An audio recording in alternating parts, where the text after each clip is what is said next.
Bonjour à tous, je suis Shana et aujourd'hui on se retrouve avec deux consultants, experts du marketing digital qui font partie du réseau WSI France. Je suis donc avec Olivia Alocho, consultant WSI Marseille. Il exerce donc à Marseille, mais plus largement dans la Provence-Alpes-Côte d'Azur, notamment dans les Bouches-du-Rhône. Et avec nous aussi, nous avons Gilles Dandel, consultant WSI Obiweb, qui lui exerce à Paris dans toute la région parisienne, mais qui peut aider dans l'ensemble de la métropole. Vous savez certainement que WSI est un réseau de consultants mondial, donc qui est siégé à Toronto, au Canada. Et depuis déjà 7 ans, chaque année, WSI sort une liste de prédictions sur l'année suivante avec pour but d'aiguiller les entreprises et les clients dans leur conception de leur stratégie marketing digital pour l'année suivante.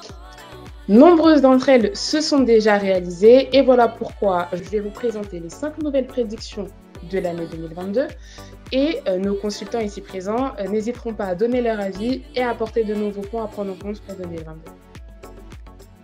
Le premier point, le voici. Donc nous avons comme premier point la popularité du contenu vidéo court qui va augmenter. Donc il est clair qu'aujourd'hui le public et plus particulièrement les jeunes préfèrent consommer des contenus courts. Par conséquent, nous pensons que nous verrons un pourcentage élevé du budget de marketing vidéo investi dans des vidéos de courte durée en 2022. Yes. Le deuxième point, c'est que le contenu restera roi. C'est-à-dire qu'on a toujours l'impression, et chaque année on l'entend, que l'importance du contenu va diminuer, comme s'il y avait quelque chose qui pourrait venir le remplacer. Mais le fait est que le contenu reste toujours très important. Et voilà pourquoi les marketeurs et les entreprises s'en rendront compte bien assez tôt en 2022 et continueront à utiliser le contenu dans leur stratégie marketing digitale.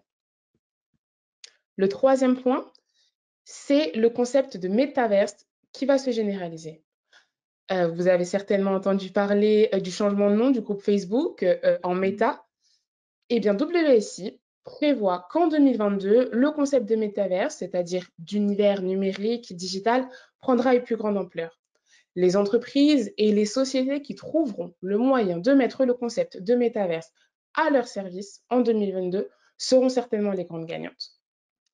Le quatrième point, c'est que les expériences ici d'achat pourraient à nouveau faire partie des stratégies de marketing. C'est-à-dire que ici, on parle d'une prédiction qui est assez optimiste, c'est clair, car elle va dépendre de la situation sanitaire finalement. Mais si tout va bien, le marketing expérientiel fera son grand retour en 2022. Les entreprises, elles pourront à nouveau compter sur une expérience client de qualité pour attirer, convaincre et fidéliser leurs clients. C'est l'objectif et on espère que ce sera possible en 2022. Le cinquième et dernier point, ça va être le contenu en direct sur les médias sociaux va exploser. On s'en est rendu compte en 2021, mais le live gagnera une part croissante dans les stratégies de marketing des entreprises au cours de l'année à venir, notamment avec l'émergence de la Twitter Space, donc la nouvelle plateforme qui permet d'avoir des conversations audio en direct sur Twitter. On pense que le live va réellement prendre de l'ampleur en 2022. Voilà, c'était un grand résumé donc, de toutes les prédictions que nous avons pour 2022. Alors, avant même de commencer à vous demander votre avis, à vous les experts, Olivier, est-ce que tu souhaites revenir sur des éléments de 2021? Alors bonjour, de vive voix, à ceux qui nous écoutent. Merci Shana pour cette brillante introduction. Alors en préambule, quand même réexpliquer que WSI est un réseau international d'agences digitales. Le siège est à Toronto, donc dans tout ce que vous a présenté Shana, il y a aussi cette dimension anglo-saxonne qui est à prendre en compte quand on parle de metaverse, etc. Donc c'est vrai qu'avec Gilles aujourd'hui, l'idée c'est un peu de voir comment en France ça va se passer pour nous en 2022. Donc voilà, donc on essaye toujours de relativiser parce qu'on sait très bien qu'en Amérique du Nord, il y a toujours ce décalage et ce temps d'avance, mais ce qui est pour le coup pour nous une source hyper inspirante parce qu'on voit bien ce qui se passe là-bas, du coup ce qui va venir se transposer en France et en Europe. Ça, c'était en préambule. Avant d'attaquer sur 2022 avec Gilles, je voulais revenir sur un point qu'on avait abordé l'année dernière, pour ceux qui nous écoutent. Et notamment, parmi les 5 prédictions de 2021, il y avait la généralisation du télétravail. Bon. Je voulais qu'on parle de ça parce qu'on a eu la chance, enfin, j'ai eu la chance moi je suis dans différents réseaux, notamment à l'APM, l'Association pour le progrès du management. Et en fin d'année dernière, fin 2021, on a reçu Philippe Dessertine, Gilles, que tu connais sûrement, qui est un prospectiviste, un économiste qu'on voit souvent sur les plateaux à la télévision. Et dans sa vision, qui est une vision vraiment macro, en partant du principe qu'il y a effectivement un consensus aujourd'hui dans le monde sur le dérèglement climatique, qu'il y a un consensus que ben voilà, le modèle actuel tel que nous le connaissons, appliqué à 8 milliards d'habitants, il n'est pas tenable dans la durée. Donc, quand on dit tout ça, quand on pose tout ça, on s'aperçoit bien qu'il faut qu'on change de modèle. Voilà. Si on veut, dans les années qui viennent, et faire en sorte qu'on aille tous mieux, tous ensemble, on doit changer le modèle. Le Covid, c'est un marqueur, et le télétravail, c'est un marqueur du changement de modèle. Parce que le télétravail, le travail à distance, c'est un marqueur, et on est en train de vivre, à mon sens, un début de changement de modèle. Et ce qui est hyper intéressant, c'est qu'on s'est aperçu en 2020 et en 2021 qu'en tout cas dans les services, dans l'industrie du service, on pouvait fonctionner à distance. Voilà. On pouvait fonctionner à distance, et ceux qui nous écoutent, Gilles, toi aussi, je suis sûr qu'aujourd'hui, on voit bien que WSI, c'est une agence digitale, donc on propose des services à nos clients, qu'il y a des nouvelles habitudes qui ont été prises. Des nouvelles habitudes de télétravail, de nouvelles habitudes de vendre à distance, de se vendre à distance, etc. Et donc, en ça, je trouve que là, on est en train de vivre un réel changement. On verra bien sûr les bénéfices plus tard. Mais c'était pour faire le lien avec 2021 et ce que WSI avait prédit. Et en ça, je trouve qu'on est vraiment en train déjà de vivre ce qu'on est en train de vivre, juste une période incroyable, extraordinaire. On s'en apercevra plus tard. Mais là, on touche du doigt un vrai sujet, et on le voit bien chez nos clients, Gilles, bien évidemment, que en tout cas, tous les gens concernés par ce secteur d'activité, on est vraiment en train de vivre des mutations profondes avec et le digital qui du coup se retrouve au cœur des process, au cœur du processus. Alors effectivement, peut-être que tu me fais une belle transition. Je sais pas si tu l'as fait exprès, Olivier, C'est un mais métier, Gilles, c'est un métier. c'est extraordinaire parce que en 2021, comme toi, j'ai vu cette évolution imposée par le Covid, qui est le télétravail forcé, entre guillemets, et on s'aperçoit que ça marche. Et d'ailleurs, Chana est en télétravail, Olivier est en télétravail. Moi, je suis venu au bureau ce matin parce que mais toute la semaine dernière, j'étais en télétravail et j'ai hâte d'y être retourné. C'est vrai que c'est un sujet qui nous a marqué et qui a marqué les esprits. Mais ce qui marque aussi les esprits, c'est qu'il y a besoin de plus de digital dans les entreprises. Bien sûr, pour faire des réunions en télétravail, comme on est en train de le faire maintenant, mais aussi au niveau des outils pour, bien sûr, faire du marketing digital, mais pas que. Moi, ce qui m'a marqué en 2021, c'est que les entreprises, elles ont pris conscience qu'il était temps de s'occuper d'informatiser, digitaliser leur processus, même leur processus opérationnel. Il y a des vrais sujets qui étaient un peu délaissés, comme je pense au SIRH, qui a été, vous imaginez, là, très impacté avec l'arrivée du Covid, en savoir, parce qu'on est obligé de tracer, savoir ceux qui ont le pass, ceux qui sont en télétravail, etc. Toute cette lourdeur administrative qui est tombée sur les épaules des DRH qui doivent tracer ça et suivre les habilitations des gens qui sont présents, pas présents, malades, pas malades, etc. pour pouvoir faire des plannings aujourd'hui, les sociétés qui sont pas digitalisées, elles ont été vraiment très, très, très lourdement impactées en termes organisationnels, que ce soit pour planifier les interventions, mais aussi pour suivre les ressources humaines qu'ils avaient à gérer. Donc on voit bien qu'il y a un mouvement de fond qui dépasse le marketing digital et sur lequel on a la chance dans le réseau WSI d'avoir des gens qui sont experts dans la digitalisation des entreprises au sens large et qui peuvent apporter là aussi une vision, des conseils pour aider les entreprises à se digitaliser, bien sûr leur marketing digital, mais au-delà.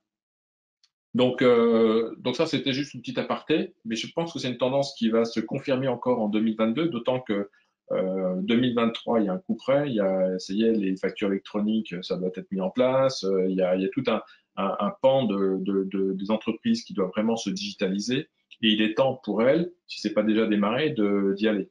Et ça touche toutes les entreprises, TPE, PME, grands groupes. Les grands groupes sont déjà à fond là-dessus depuis, ils n'ont pas attendu pour y être.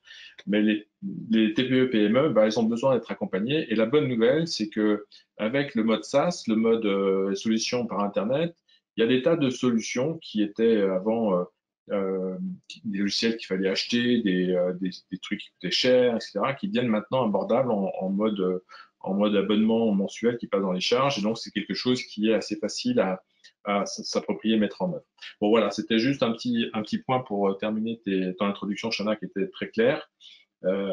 Et pour revenir aux prédictions de 2022, ben, il y en a pas mal et je vais peut-être laisser Olivier, toi, réagir par rapport à ces 5 prédictions qu'a annoncé WSI. Qu'est-ce que tu en penses? Comment tu vois Metaverse arriver en France ou pas? Et c'est quoi, d'après toi, la priorité sur laquelle, en France, l'entreprise française devrait peut-être se focaliser? Alors, c'est vrai qu'on pourrait parler de beaucoup de choses pour 2022 en termes de tendance, et c'est un peu en lien finalement avec ce que je vous ai expliqué en préambule sur le changement de modèle. Je vais démarrer par une étude qui a été faite par Harris Interactive pour SQLI, où 85% des Français, c'est les résultats d'études, 85% des Français estiment qu'il devrait être prioritaire de réduire l'impact du numérique sur l'environnement dans les années à venir.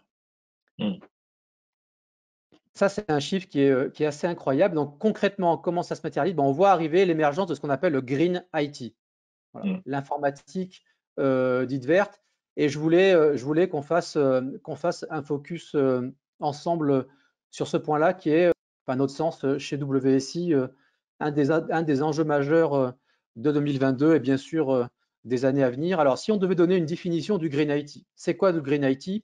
Pour faire simple, je dirais que le Green IT, c'est finalement l'ensemble des technologies qui permettent de réduire l'impact de l'informatique, au sens large du terme, sur l'environnement. Voilà.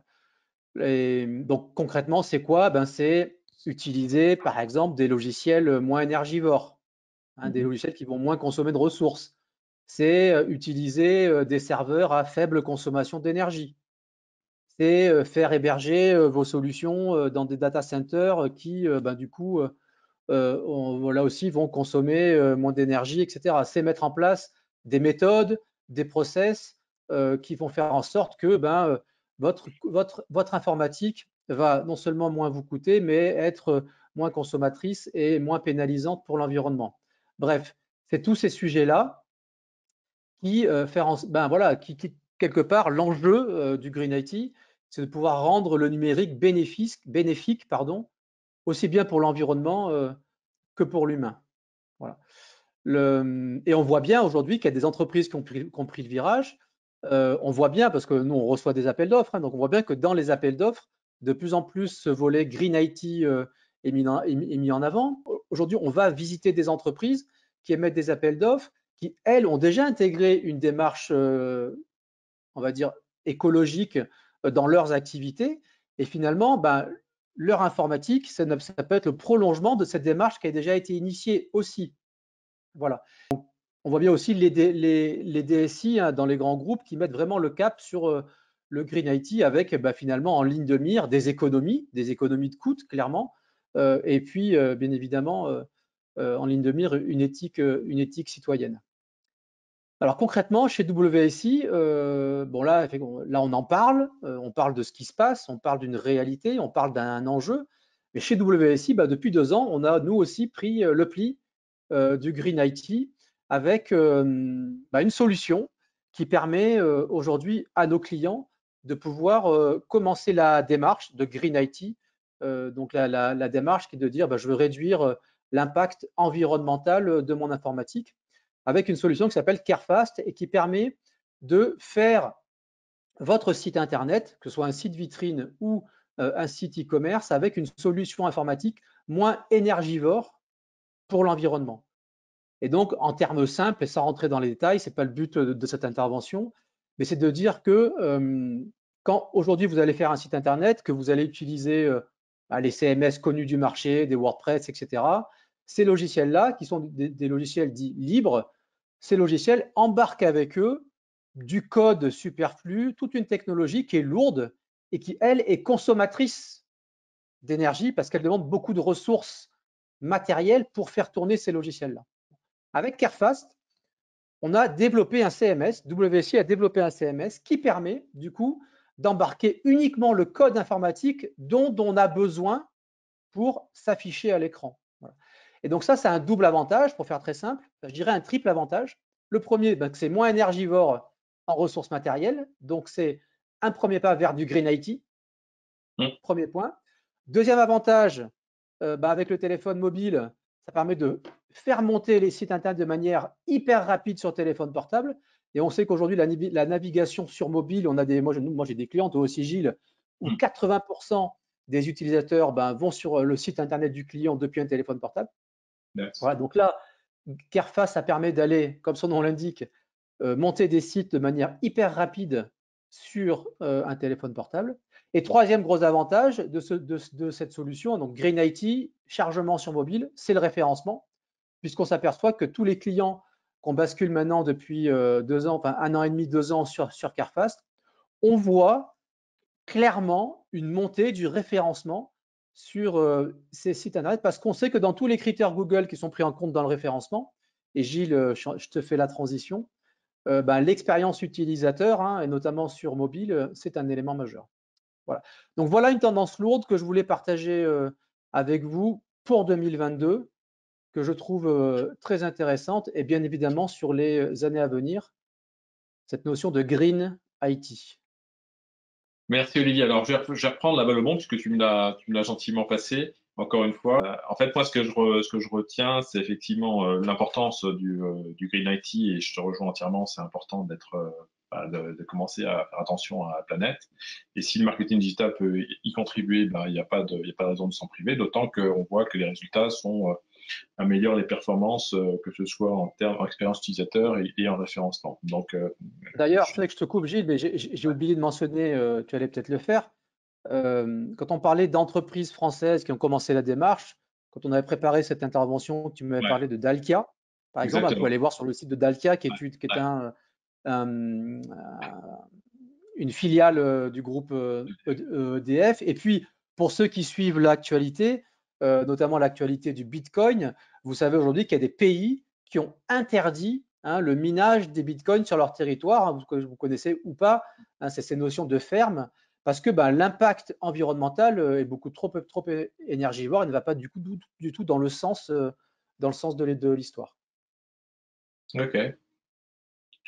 Donc effectivement, et moi par rapport à ce que tu disais, Chana, dans les 5 prédictions que Toronto nous a signalées pour 2022 comme étant des marqueurs forts pour l'année à prendre en compte, il y en a 3, je ne sais pas si tu as remarqué, qui tournent autour du même sujet, c'est le contenu, l'importance du contenu, qu'il soit vidéo, qu'il soit qualité du contenu, que ce soit du contenu partagé sur les réseaux sociaux, sans parler du marketing expérientiel. Donc, en fait, le contenu va rester un sujet clé mais au sens général. Moi, c'est pour s'il y a vraiment un truc à prendre en compte en 2022, c'est le contenu. D'autant qu'il y a une annonce qui a pas encore fait beaucoup de bruit dans la communauté. Ça commence. C'est une annonce qui a été faite par Google, donc quand même à prendre en compte, qui est l'arrivée nouvelle évolution de son algorithme d'indexation qui s'appelle Google MUM, M-U-M. Donc, si le nom paraît sympathique, que ça fait un peu mum, maman, etc., en fait, derrière ce nom de projet, il faut pas se tromper, c'est une vraie révolution qui est en train d'arriver, puisque à travers cet algorithme, Google va être capable de interpréter une recherche et interroger l'ensemble de la base des sites internet du monde entier, enfin dans 75 langues, les résultats de sa recherche sur plus de tous les sites du monde dans 75 langues. Donc, vous imaginez l'impact que ça va avoir en termes de référencement naturel. Donc, pour l'internaute, c'est très bien parce qu'il aura une réponse beaucoup plus précise par rapport à sa question. Et non seulement il prendra les sites internet, mais il prendra aussi les audios, les vidéos, les infographies. Enfin bref, ce qu'ils savaient déjà bien faire, ils vont le faire encore mieux, mais 1000 fois plus puissant que BERT. C'est vraiment le message qui a été fait l'année dernière par le directeur général de Google, c'est que Google Mum est 1000 fois plus puissant que BERT, qui était déjà une grosse révolution. Donc, l'impact, c'est quoi? L'impact, c'est que comme on va se retrouver avec une concurrence beaucoup plus importante du jour au lendemain, c'est en train d'arriver, hein, c'est en train de se déployer, d'abord aux États-Unis, puis ça va arriver dans tous les pays du monde. Ce changement d'algorithme va avoir un impact sur le référencement naturel de toutes les recherches qui vont être faites. Et donc, si vous, en tant qu'entreprise, vous êtes visible sur la première page de Google, ben bravo, félicitations. Est-ce que vous allez rester? C'est pas sûr. Pourquoi? Parce que ben, vous aurez 75 fois plus de concurrents du jour au lendemain. Imaginez. Gilles, si je comprends bien, ce que tu es en train de nous expliquer, c'est qu'imagine, moi je suis un internaute en France, je fais une recherche sur le moteur de recherche français, sur Google France, sur un sujet. Là, Google, potentiellement, il peut m'afficher comme résultat un site internet qui n'est pas en France. Un site russe, un site japonais, il va afficher les résultats en français, dans ta langue. Il va traduire traduire automatique. Traduction automatique. Donc ça, il savait faire déjà depuis quelques temps. Mais ça peut être aussi des vidéos, ça peut être des images, ça peut être, enfin, tout ce que Google pense qui peut être pertinent par rapport à ta recherche, il va le mettre en avant sur sa page de résultats, la page qu'on appelle SERP. Donc, d'où l'importance d'avoir des contenus hyper précis, hyper qualifiés pour continuer à être visible sur des mots-clés, parce que vous allez, bien sûr, les expressions basiques vont être très compliquées à rester en première position, ou en première page. Donc la concurrence va se renforcer. Résultat des courses, toutes les entreprises ne seront pas capables de faire l'effort, parce qu'ils ont déjà fait des efforts pour être visibles en référencement naturel. Ça s'est pas fait comme ça, hein, elles le savent. Maintenant, c'est compliqué, il faut du contenu, il faut et là, encore une nouvelle couche, il faut encore plus de contenu, plus de qualité, etc. Il va y avoir des entreprises qui vont le faire, et puis il y a des entreprises qui vont être entre guillemets feignantes ou qui vont compenser ce perte de visibilité, puisque c'est l'impact qui va apparaître naturellement. Pour compenser cette perte de visibilité, vont s'orienter vers l'autre solution qui est proposée par Google, qui est le référencement payant. Et ça, donc du coup, plus d'entreprises vont se migrer vers le référencement payant.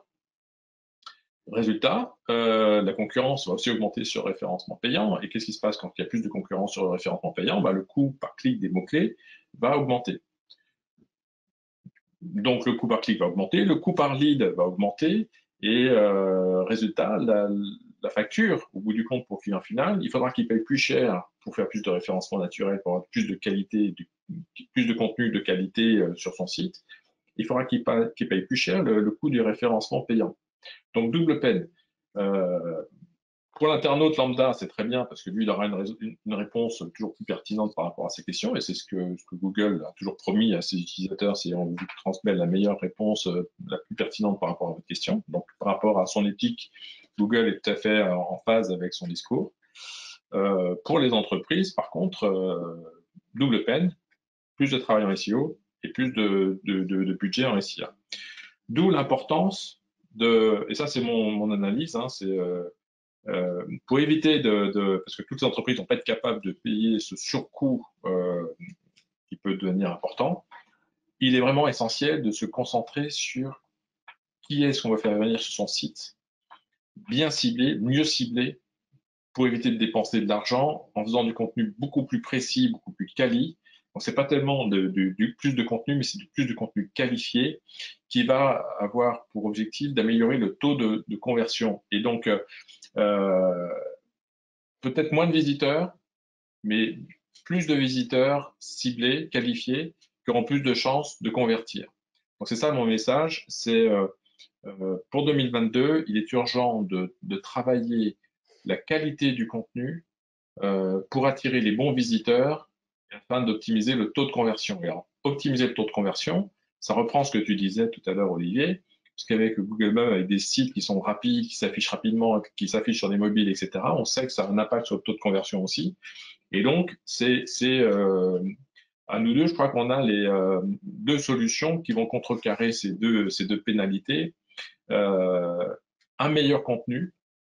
Et pour faire du meilleur contenu, on a une solution qu'on a expérimentée depuis quelques années maintenant qui marche pas mal, qui est inspirée d'un célèbre discours qui s'appelle d'un monsieur qui s'appelle Simon Sinek, qui dit les gens n'achètent pas ce que vous faites, mais pourquoi vous le faites. Et donc, si on sait parler à nos clients en exprimant pourquoi ils devraient devenir clients chez nous, on a plus de chances d'attirer les bonnes personnes et d'optimiser le taux de conversion. Donc voilà, nos armes secrètes, si je peux résumer, pour faire pour contrecarrer l'impact que Google Mum va avoir sur nos sites, c'est travailler votre business why, et deux, optimiser votre site internet pour qu'il soit rapide, efficace, et donc le why pour créer du contenu de qualité, et le site internet pour être plus efficace en termes de visibilité et de taux de conversion. Merci Gilles, très intéressant. Et, de toute façon, on voit bien que les technologies évoluent, les habitudes évoluent. Le digital, ça devient de plus en plus complexe, hein, d'où l'intérêt de se faire accompagner. D'ailleurs, à notre niveau, enfin, nous, tu sais très bien, on passe un temps fou tous les mois à continuer de se former. Voilà, c'est ce qui fait aussi, entre guillemets, la richesse de ce métier, avec vraiment en ligne de fond quand même l'idée, et le Covid, ça a été un marqueur, hein, comme toutes les crises, et les crises, c'est vraiment des marqueurs. Une crise, c'est un marqueur, c'est un accélérateur que, ben voilà, aujourd'hui, les boîtes qui se digitalisent prennent un temps d'avance sur leur marché, sur leurs concurrents, clairement. Et à l'inverse, celles qui ne se digitalisent pas, à mon sens, à terme, elles sont condamnées, ces boîtes-là. C'est clair, il n'y aura plus de pitié, quoi. C'est clair. Shana, qu'est-ce que t'en penses? Ça t'a convaincu ce qu'on t'a raconté?